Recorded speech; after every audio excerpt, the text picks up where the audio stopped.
Welcome to this Killick Explains video, and this week I want to take on another press topic, if you like, depending on which part of the press you read, and that is a key stock market indicator now flashing red?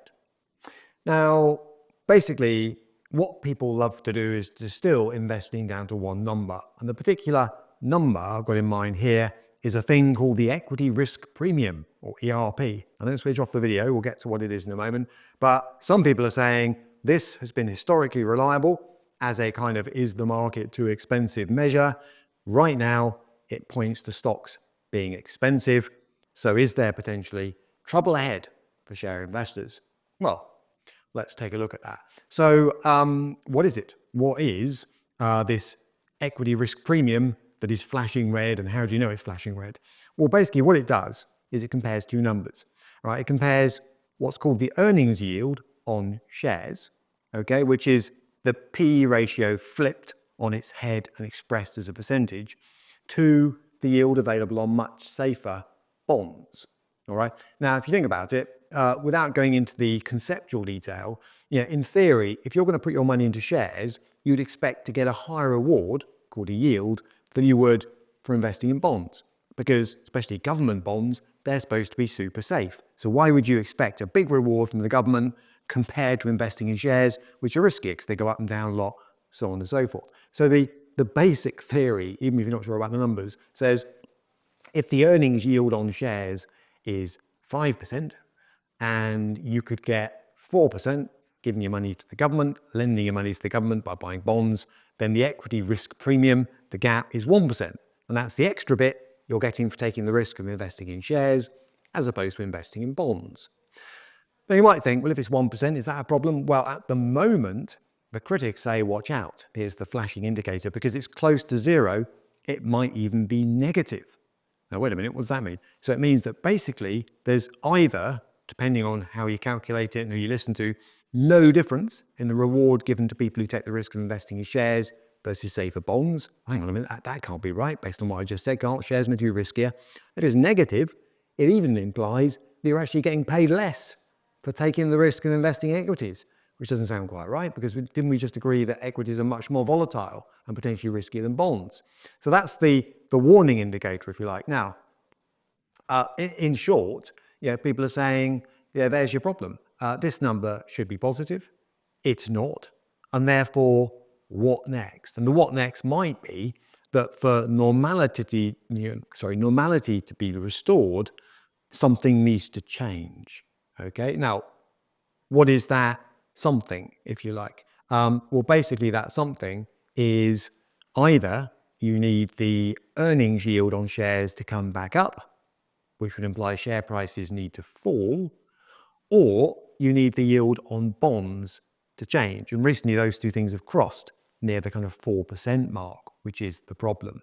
All right. And why are people worried about that? I mean, historically, the only times we've actually seen that crossing of the two numbers, or even the earnings yield on shares dipping below bond yields, was during the financial crisis, 2007, 2009, and the end of the dot-com boom and bust, if you like, which was around the year 2000.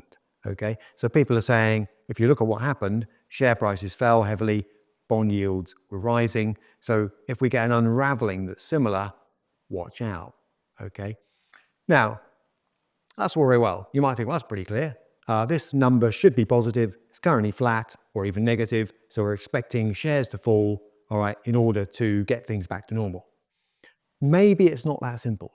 Critics would say, this measure you're talking about, this ERP thing, is it actually reliable?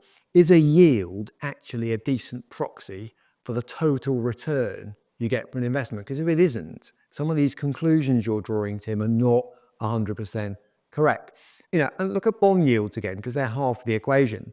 Are they being distorted by technical factors such as quantitative easing, quantitative tightening? Without getting into the detail there, can we rely on that bond yield number, which is creeping up supposedly higher than it should be?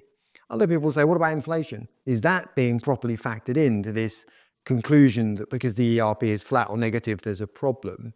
And is it even built on the right foundations? Wouldn't a cash flow based model be better? Now, some of these are technical arguments, but suffice it to say that this flashing indicator does have its critics in terms of how reliable it actually is to draw a conclusion about what might happen to the whole stock market next.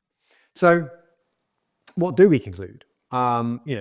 Numerically, there is a problem. You've got this number which should be positive, has gone flat or negative, but what do we actually conclude from it? I mean, US stocks, as Nvidia's reasonably recent volatility, sort of approved, if you like, are relatively high against both other stock markets and their own history. All right, but that might be okay, is the point. There are some people who look at the Magnificent Seven, look at these big tech stocks and say, we haven't seen anything like this. The last time we saw anything like this was the sort of Nifty 50, as they were called. These are groundbreaking, era-changing stocks, and as such, they deserve high multiples. And they're not .com2 stocks because they are generating profits, they are generating cash flows. They do have some unique selling points, although the Chinese would argue they're catching up quickly, that make them super valuable. So investors shouldn't bail out because momentum can be quite powerful. All right, so what do? I think what we do is we say, make sure you're ready for volatility. Some of these Magnificent Seven stocks will stumble. Nvidia was a classic case recently. That's inevitable for the valuations they're trading at. Make sure you rebalance. In other words, about a third of the S&P 500 by value terms is made up of these big, powerful stocks, the Mag 7 as they're known, to make sure you're not overexposed to them. People say, when's a good time to take a bit of money off the table? Well, this year may not be a bad time if that's a priority. Stay diversified. It's not all about US tech stocks. And be prepared and be sanguine. Volatility is the price you pay in the short term for longer term stock market returns. And there's increasing evidence, I'm glad to say, that investors therefore are not afraid of it and they don't all pile out of the market when it happens. And that is overall a good thing. Okay, so if you're thinking, crikey, there's a bit in there, bond yields and earnings yields and so on, places you can go for a bit more information, Killik.com/resources for my other videos. Killik explains videos. My How to Invest in Equities guide touches on one or two of those terms, and our quarterly magazine, Confidant, quite often picks up some of these equity themes.